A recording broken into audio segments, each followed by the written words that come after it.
आप सुन रहे हैं आज़्म आहन फाइनेंस पॉडकास्ट।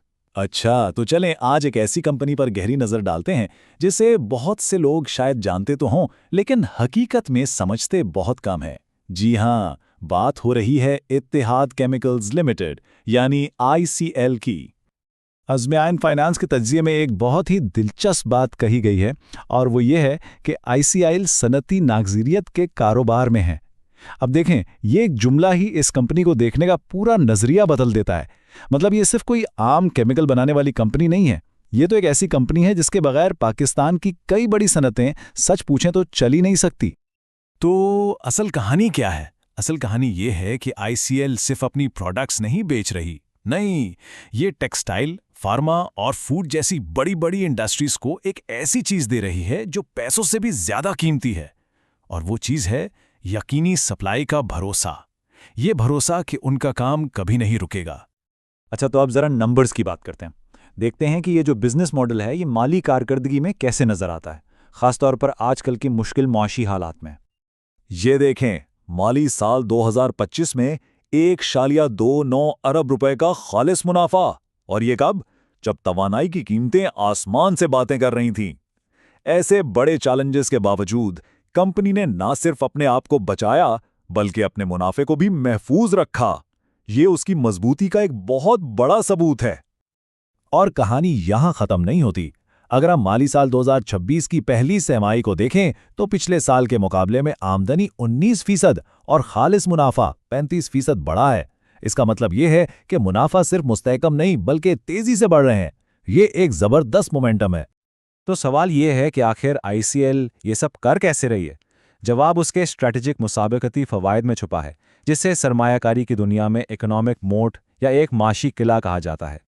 उसे बिल्कुल एक किले की दीवार की तरह समझें, जो दुश्मनों को यानी मुकाबले को बाहर रखती है और मुनाफे को अंदर महफूज रखती है।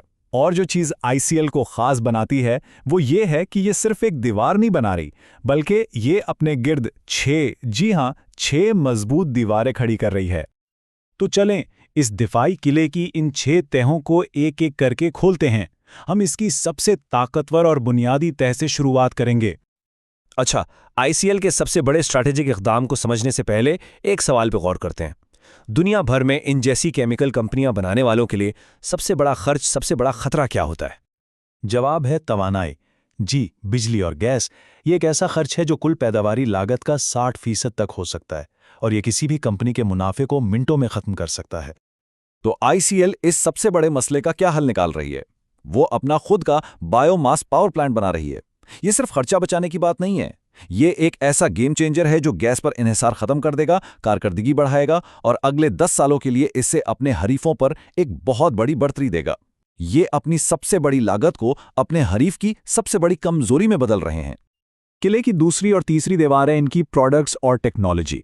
एक तरफ तो इनके पास 80 से ज्यादा जरूरी केमिकल्स की रेंज है, जिसकी वजह से कस्टमर्स उन्हें छोड़कर कहीं और नहीं जाते। और दूसरी तरफ ये एसएपी और ट्रकर जैसी जदीद टेक्नोलॉजी इस्तेमाल कर रहे हैं, जो इस इंडस्ट्री में पाकिस्तान में बहुत कम देखने को मिलती है। इससे होता क्या है? कम ज़िया, बेहतर मुनाफा और एक इंतहाई काबिल एतमाद सप्लाई।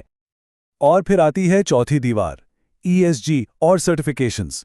देखें, आईएसओ, हलाल, स्मेटा, ये सब सर्टिफिकेशन सिर्फ कागज के टुकड़े नहीं हैं। ये इस बात का सबूत है कि आईसीएल आलमी मेयार पर काम करती है।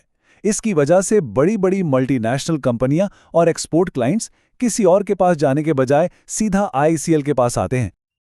और आखिर में पांचवीं और छठी दीवार है उनकी गहरी जड़ें और भरोसा। एक तरफ तो ये नमक की कानकुनी में खुद जा रहे हैं ताकि खाम माल पर कंट्रोल हो, और दूसरी तरफ 30 साल से बनाया हुआ एतमाद है। ये एक ऐसा ब्रांड है जिस पर लोग आंखें बंद करके भरोसा करते हैं। ठीक है, तो ये मजबूत किला तो दिफा के लिए हो गया, लेकिन अब सवाल यह है कि कंपनी आगे कैसे बढ़ेगी? मुस्तकबिल में तरक्की कहां से आएगी? चलें अगली दहाई के लिए उनके इंजनों पर नजर डालते हैं।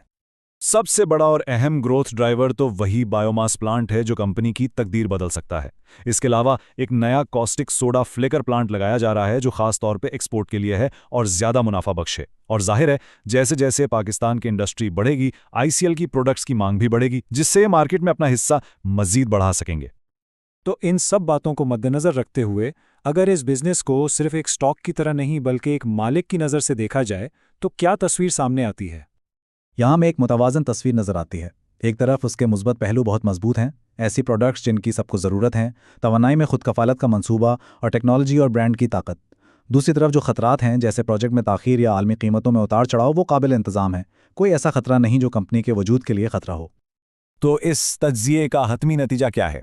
वो ये कि ICL एक क्लासिक इंडस्ट्रियल कंपाउंडिंग मशीन बनने जा रही है। मतलब एक ऐसा कारोबार जो अपने मुनाफे को दोबारा लगाकर वक्त के साथ तेजी से बढ़ता है, और ऐसा लगता है कि मार्केट ने अभी तक इसकी असल कदर को पूरी तरह नहीं समझा है। तो आखिर में एक सवाल सबके लिए, इतने मजबूत दिफाई किले और तरक्की की वाज़ेह राह के साथ क्या ये मुमकिन है कि मार्केट पाकिस्तान के अगले अजीम सनती कंपाउंडर में से एक को नज़रअंदाज कर रही है? अज़्म आहन फाइनेंस पॉडकास्ट सुनने का शुक्रिया।